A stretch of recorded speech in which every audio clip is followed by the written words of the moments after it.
I'm Virginia Eskin. Did you know that I'm a crusader? I've been crusading for the music of Amy Beach for the past 25 years, and I'm glad she's finally getting the attention she deserves. Yes, she does deserve it, and I'll tell you why today on A Note to You.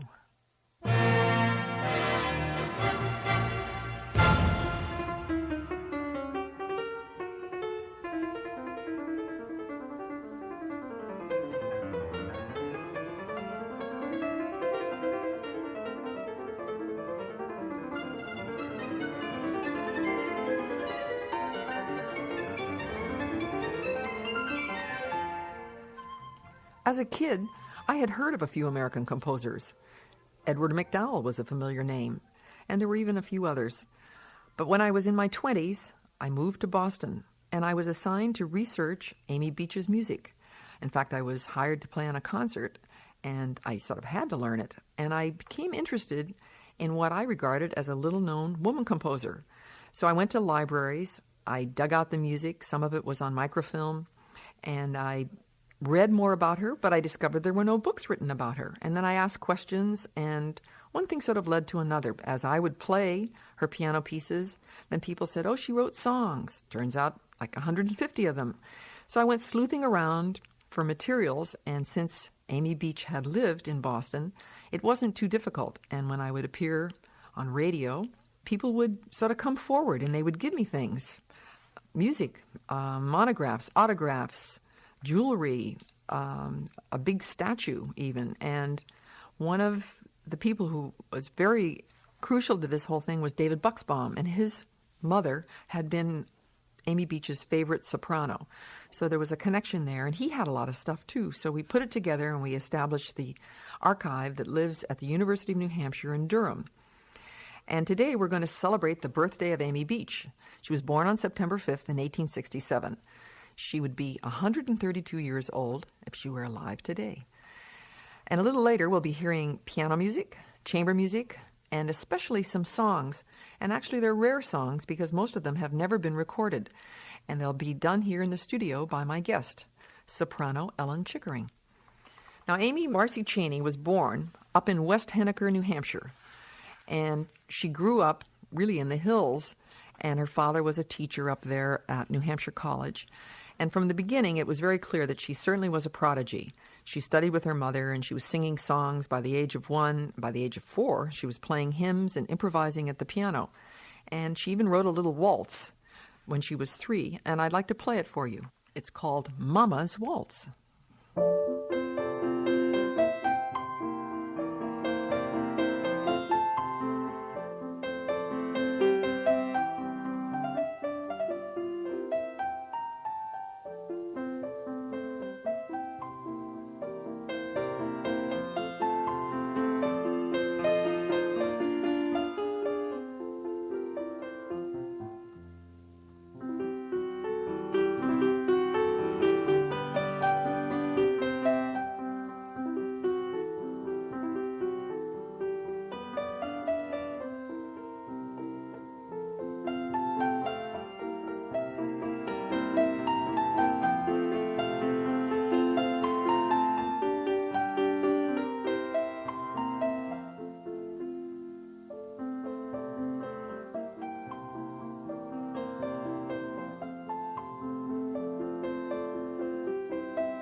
Isn't that sweet?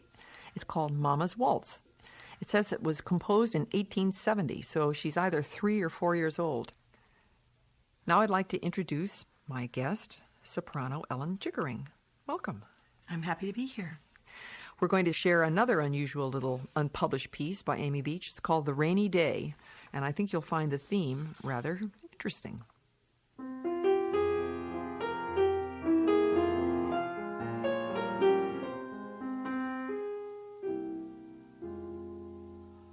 The day is cold and dark and dreary.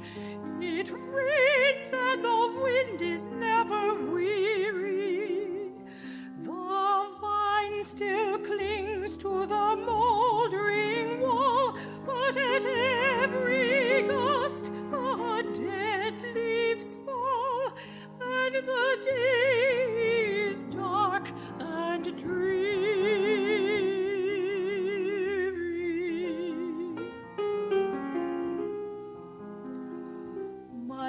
life is cold and dark and dreary. It rains and the wind is never weary. My thoughts still cling to the moldering past, but the hopes of youth thaw thick in the blast, and the days are dark and dreary.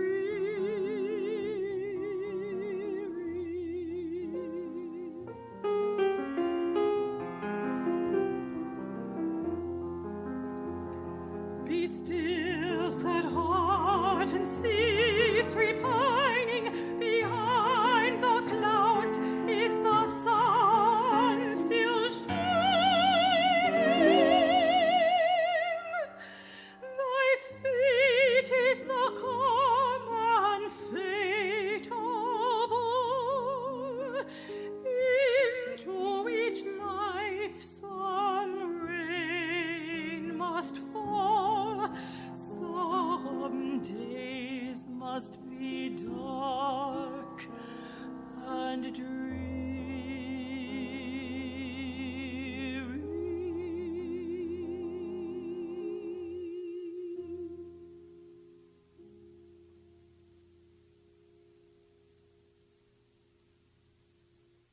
Pretty sophisticated stuff, Ellen. It sure is, considering that Amy Beach was at this point only about 12 or 13 years old. Right. And of course, she's ripped off Beethoven. It's the Pathétique. Right.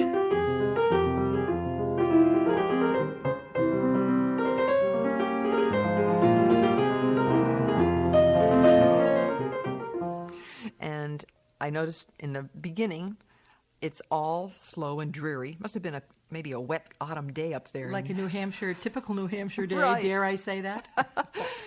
And then she decides after two sort of polite stanzas, remember I was talking about that before, how she Right. can be polite, she's Yes. sort of ladylike. And then she decides, I'm going to be Beethoven-esque, and she makes it agitato, and she goes into this sort of diminished, moody chord and pushes it along. It gives you a big high note. Have to have the high note. That's right. Have to have the high note.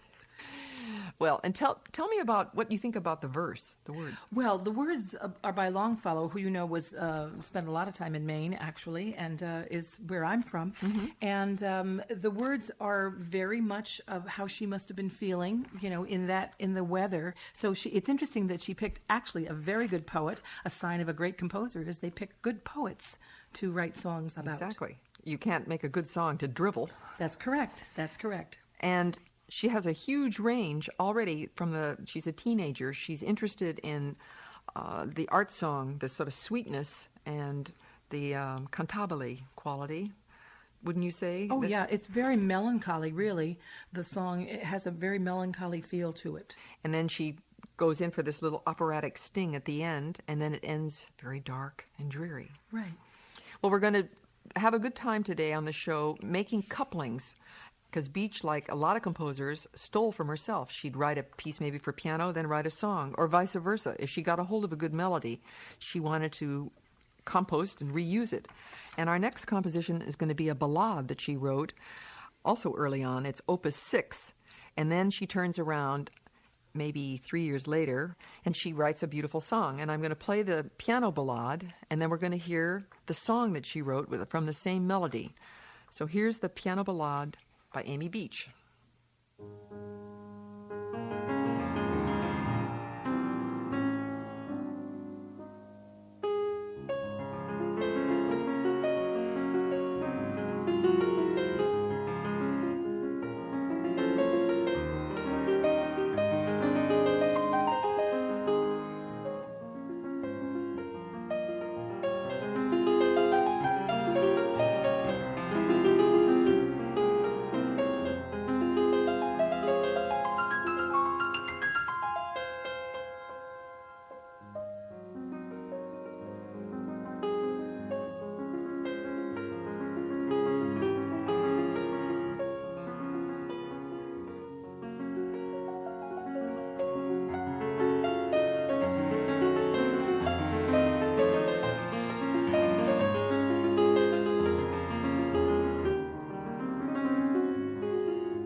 So that's Amy Beach's Ballade, and if I do my math correctly, she's probably about 18 years old when she writes that. She's about to get married to Dr. Beach. And then, maybe 4 or 5 years later, in 1889, she composes this beautiful song based on a poem by Bobby Burns, My Love is Like a Red, Red Rose, and it's Opus 12. So she's good and married, and you'll hear the melody that she used in the Ballade.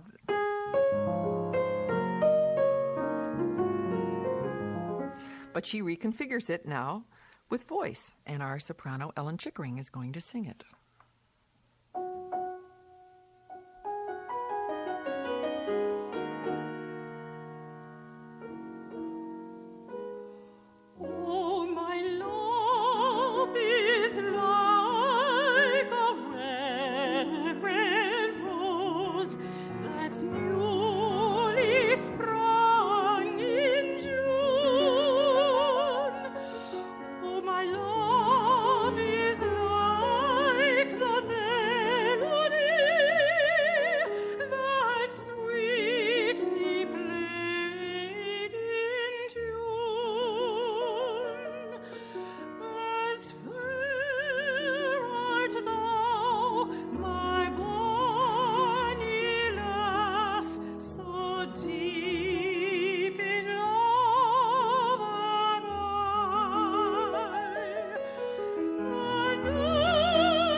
Pretty nice stuff. And I love the poet that, again, she chooses a wonderful, wonderful poet to set this melody to, and it just fits perfectly. We're having a little birthday celebration for Amy Beach, who'd be 132 years old if she were alive today. And I have my fine friend singer, soprano Ellen Chickering, to help me do it. And we're looking at how she steals from herself. She'll take a melody and make it into a song or make it into a piano piece, whatever struck her fancy. And the next thing we're going to share with you is another song called The Secret Would you introduce it for us, Ellen? I'd be happy to. This is Opus 14, number 2. It's called The Secret, or Le Secret. I'm going to sing it in French, since all good musicians of the day were international musicians, and she wrote songs in French, she wrote songs in German and English.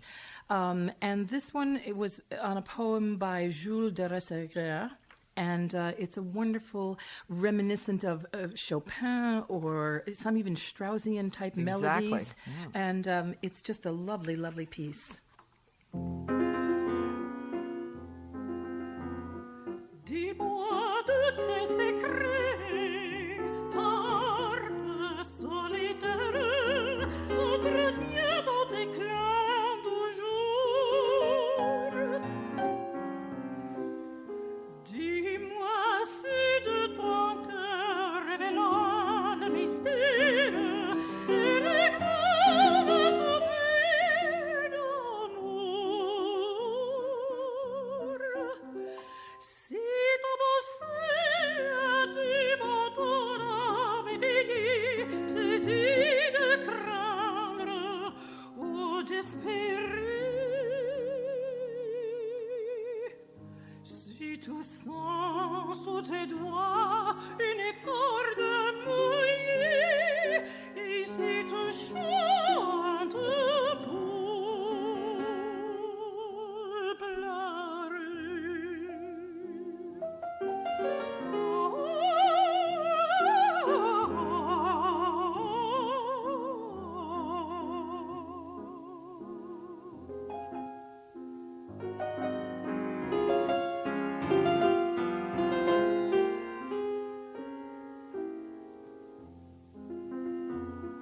Dis-moi si dans l'accord d'une note plus tendre ton cœur se trompe quelquefois, si la voix de l'absence ne se fait entendre, si tu reposes à cette voix. Mais non, rien, chante, soupire, pleure, cache le secret de ton cœur, si tu le dis jamais. Il faudra que je meure de désespoir, ou de bonheur, de bonheur.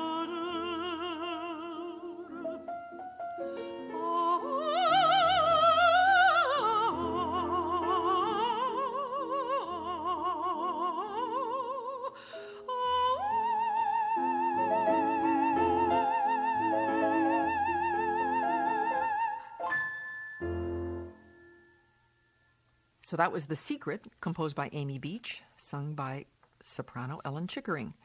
And again, she steals from herself because she writes the Columbine Suite for piano, and she used the same melody.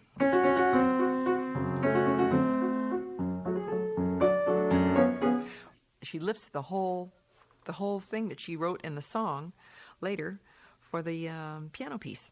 And she doesn't always do that, certainly. It's just maybe if she was having a day where she ran out of fertile ideas and she needed sort of to scoop something together, she would recycle. She was into recycling.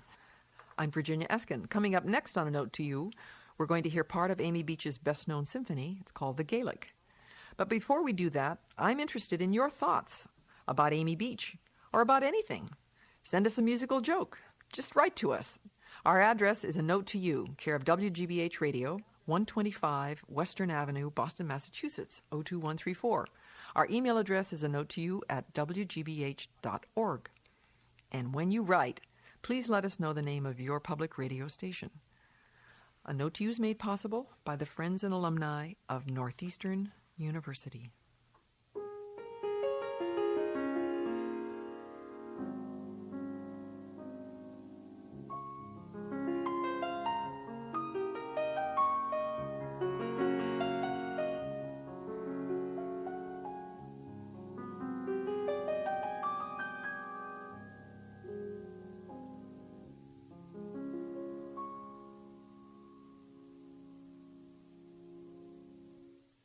Amy Beach wrote just one symphony. It's called the Gaelic because she was in love with Gaelic lore. Some of the tunes in it, I guess, could be called Gaelic. It was first performed by the Boston Symphony Orchestra in 1886.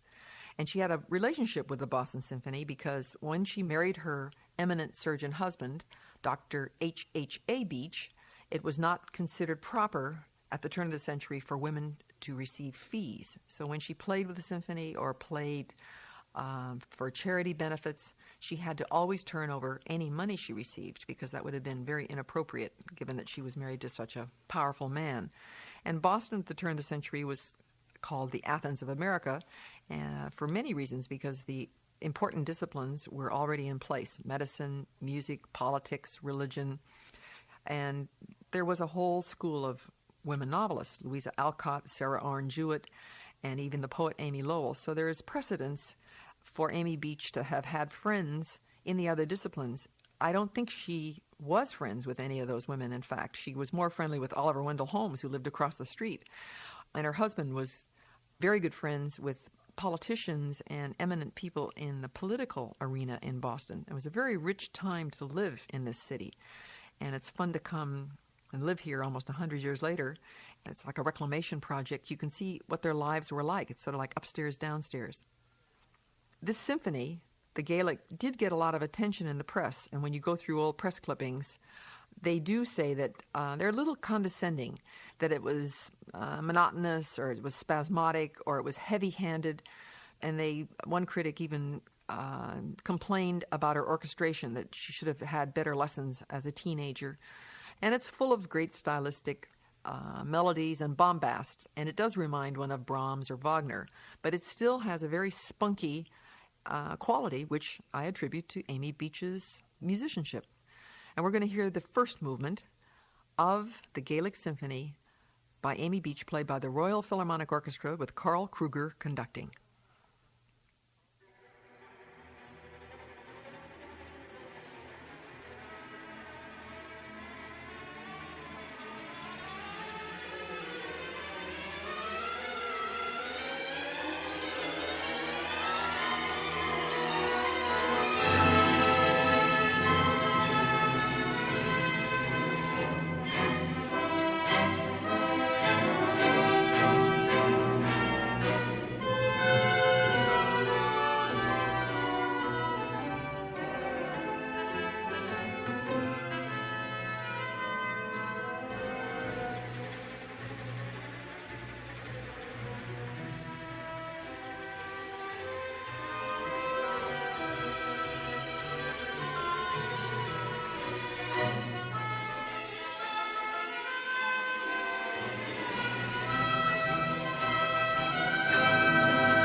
We've just heard a portion of the Gaelic Symphony by Amy Beach, played by the Royal Philharmonic Orchestra with Carl Kruger conducting.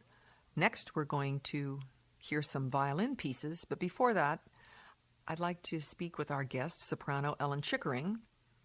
She must have had good singer friends, don't you think? I'm sure she did. She couldn't have written this music if she didn't actually have someone that she was hearing singing it. She probably, as many of the people did at the turn of the century, met with a lot of her musician friends for musical evenings where they would get together for dinner and then a little musical soiree afterwards and share or present new things so she could hear it and revise it and things of that nature. I'm sure that was part of her life at that point in time. Yeah, like the European salons. You're absolutely right. And there were more concert halls in Boston in those days. The smaller variety that would hold 60 to 100 people that would give, during the week even, just a little evening get together, Right. musical soiree. So I think this was very much a part of the social life in Boston. Absolutely. And the little violin pieces we're going to hear next don't have dedications on them. That's what makes me think that she didn't have a good violinist friend in Boston. She had good singer friends. Right. She eventually meets Maud Powell, and when she gets mixed up with the Great Columbian Exposition that was happening, the World's Fair in Chicago Right. in 1892. But these pieces come from her Opus 40, and we were talking about her Juvenilia, the Mama's Waltz and the Rainy Day. That's certainly very early music, never published even. Now, all of this music was published by a big publisher here in Boston, Arthur P. Schmidt, and he had branches in Germany. So her music, along with Arthur Foote and other composers, was being heard in Europe. So that when Dr. Beach dies and she takes right off like a jackrabbit and goes to Europe and plays her concerto and the Gaelic Symphony is performed, she created quite a stir for herself. And these pieces and songs that we're sharing on our program today come from the more intimate side of Amy Beach. But let's listen to two pieces for violin, La Captive and Mazurka, Opus 40, played by Joseph Silverstein and myself.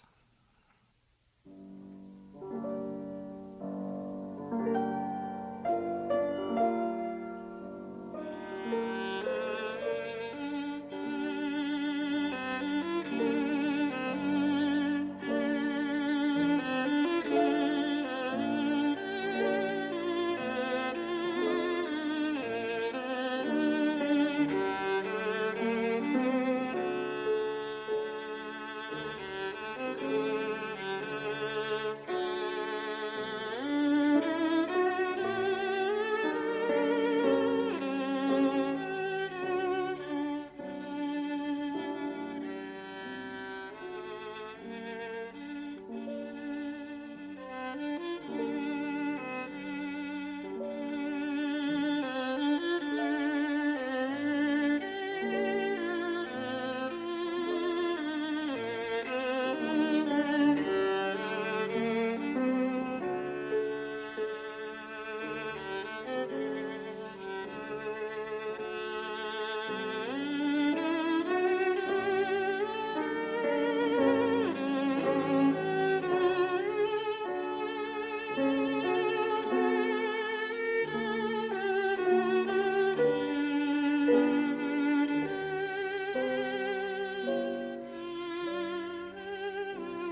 We've just heard La Captive and Mazurka by Amy Beach, played by violinist Joseph Silverstein and Virginia Eskin. And now we're going to return to one of my favorite pieces for voice with our guest soprano Ellen Chickering. What do you think about this piece? This is one of my favorite pieces, too. It comes from Opus 44. It's the third in a set of 3 songs. The first is The Years of the Spring, the second, I'll Love But a Day, and the third, I Send My Heart Up to Thee. They are words by Robert Browning, another wonderful poet, and these were written and commissioned by the Browning Society of Boston. So these are probably the most well-known of all of her songs, and I'm happy to sing them for you today. Here is I Send My Heart Up to Thee by Amy Beach.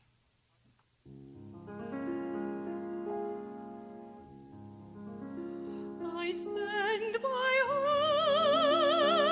up to thee, all my heart in this my singing, for the stars help me and the sea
What I love about her songs, Ellen, is the way that you sometimes go underneath me. You know that. Oh, yeah.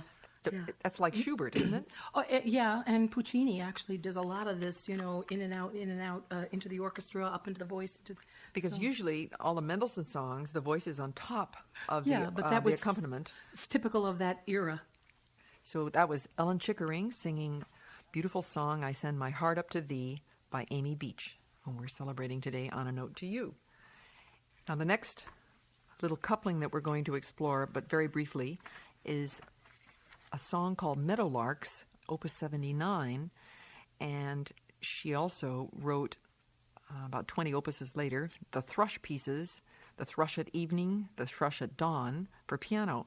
And like a lot of composers, she was interested in trying to capture how birds sound. It goes back to the Elizabethan times, of course. They were enchanted with bird songs, the trilling and the rilling in Elizabethan madrigals.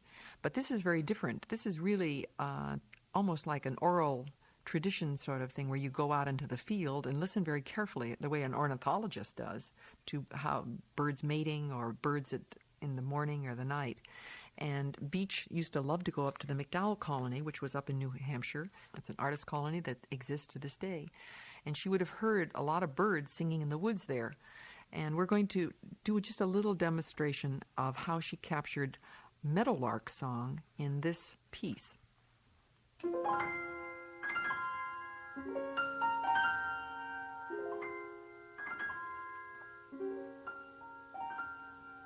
Sweet, sweet, sweet, oh happy world that is. Dear heart, I hear across the fields my maidling pipe and call. Sweet, sweet, sweet.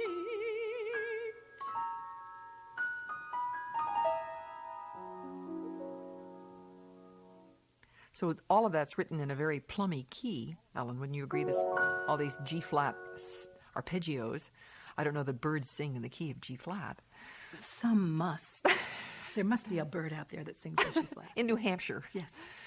And then she goes on to write the two thrush pieces for piano, and their song is not quite as cascading. They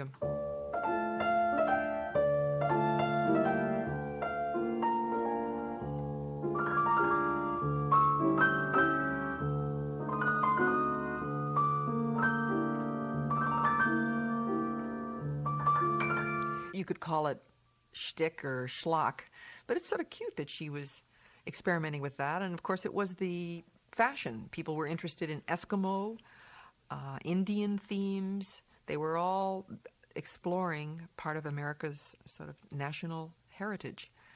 Now we're going to move to the third period of Amy Beach's life. The middle period where we were was, of course, the richest period where she writes all the great piano pieces, the Gaelic symphony, the opera, El Cabildo. She was also a very important liturgical composer. She wrote a lot of hymns. She was a very spiritual woman and prayed in any Episcopalian church of any city that she lived in, and she was always good friends with the organist. And to this day, the big Advent church in Boston often programs Beach music. After she went to Europe, she came back, and she would have undoubtedly heard music composed by Schoenberg and Albanberg. And in the biographies that have been written about her, there are two out currently, they make a point of saying that she was not interested in modern music. She heard some Aaron Copland, and she was sort of found it very curious, but she wasn't really interested in that kind of fresh sound that was happening in the 30s. But I think she was interested in the kind of tonalities that Debussy or Ravel were putting down, and that's reflected in the third part of her life, which you could call her impressionistic period. She writes lovely music that has fleeting glimpses of atonality, maybe if you can call B flat and B natural together, such as this. This is improvisation number 4, and you can hear.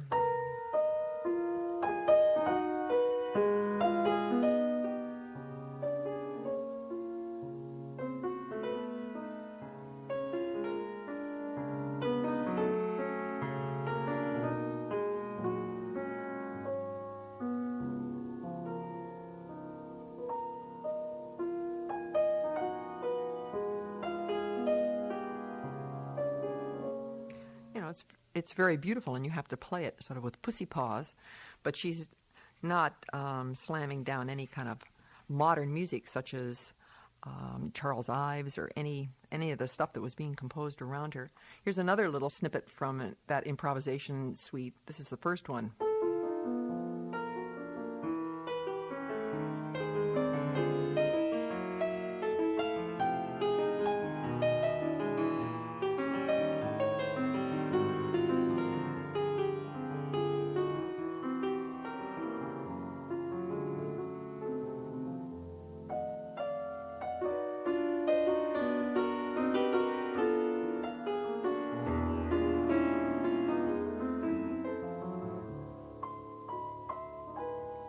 It's really very tasty stuff. So we're going to end our program today with a beautiful song that's never been recorded, and I had the pleasure of playing it with Ellen Chickering, my guest today, on a concert program sponsored by the Art of Music Chamber Players, and you'll hear her beautiful voice soaring up. It's called a Mirage, and it's Opus 100, so it's really near the end of Amy Beach's life. What were some of the problems when we put that song together?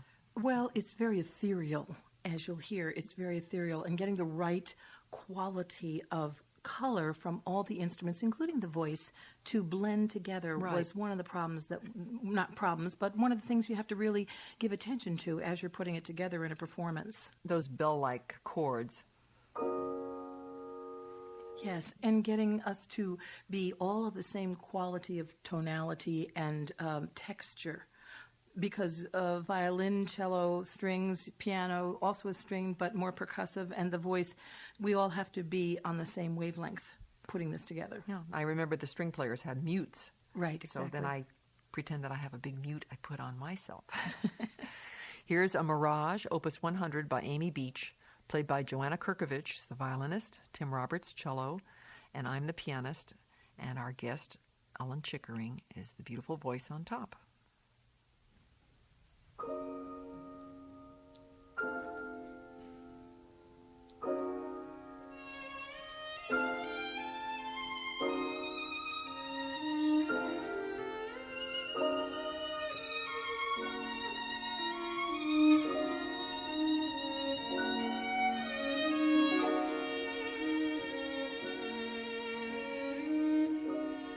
Now the mountain top will purple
That was Mirage by Amy Beach, sung by Ellen Chickering with the Art of Music Chamber Players. Well, I hope you've enjoyed our little excursion into the life of Amy Beach in celebration of her birthday. And it's really been a pleasure to work with my colleague, soprano Ellen Chickering. Thank you for having me. You must come back soon, and let's make some recordings of these rare songs. It'd be my pleasure. Good. Our engineer has been Alan Mattis. Our producer is Alan McClellan, and I'm Virginia Eskin. A Note to You is made possible by the friends and alumni of Northeastern University. It's produced by Northeastern University in cooperation with WGBH Radio